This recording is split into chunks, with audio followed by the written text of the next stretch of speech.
Greetings from জিপ্যাক software. জিপ্যাক standard এডিশনে কিভাবে বাল্ক সেল অর্ডার ক্রিয়েট করবেন সেই প্রসেসটি দেখাবো।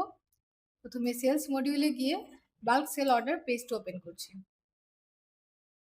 ধরুন আপনার কোম্পানিতে একটি কাস্টমার এগেইনস্টে মাল্টিপল সেল কোটেশন ক্রিয়েট করা হয়েছে।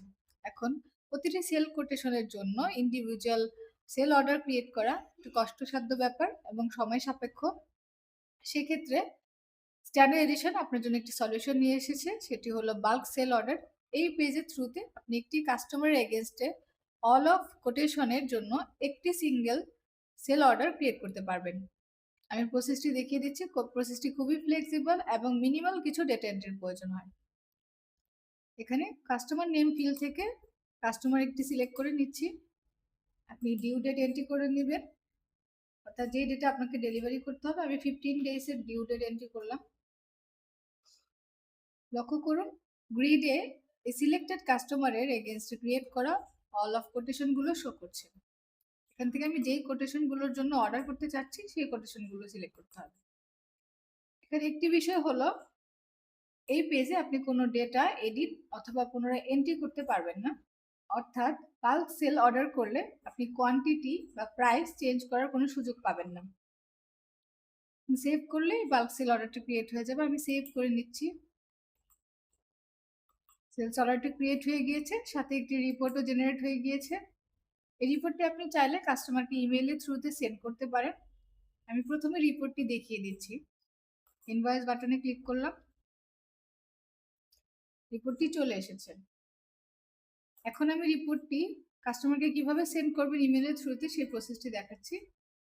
এখানে ইমেল বাটনে ক্লিক করলেই কাস্টমার ইমেলটি চলে এসেছে। আপনি সিসিতে চাইলে অন্য ইমেলও অ্যাড করতে পারেন। এখন সেন্ড ইমেল বাটনে ক্লিক করলেই এই সেল অর্ডারটি কাস্টমারের ইমেলে সেন্ড হয়ে যাবে। ইমেলটি সেন্ড হয়ে গিয়েছে। আমি এখন ইমেলটি দেখিয়ে দিচ্ছি।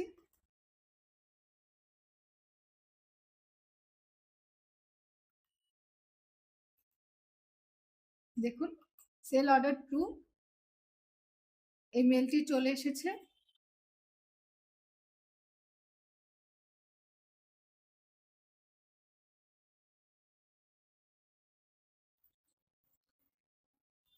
এছাড়াও স্ট্যান্ডার্ড এডিশনে আরও কিছু অ্যাডভান্টেজ রয়েছে। আপনি চাইলে এই ইনভয়েসগুলো বিভিন্ন ফরম্যাটে ডাউনলোড করতে পারবেন। টুডে ইনভয়েস লিস্টে চলে গেলাম।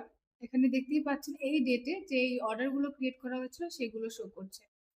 তো একটি অর্ডারে আমি ক্লিক করলাম, এই অর্ডারে অল অফ ডিটেলসগুলো চলে এসেছে। চাইলে এটি আপনি বিভিন্ন ফরম্যাটে ডাউনলোড করতে পারেন।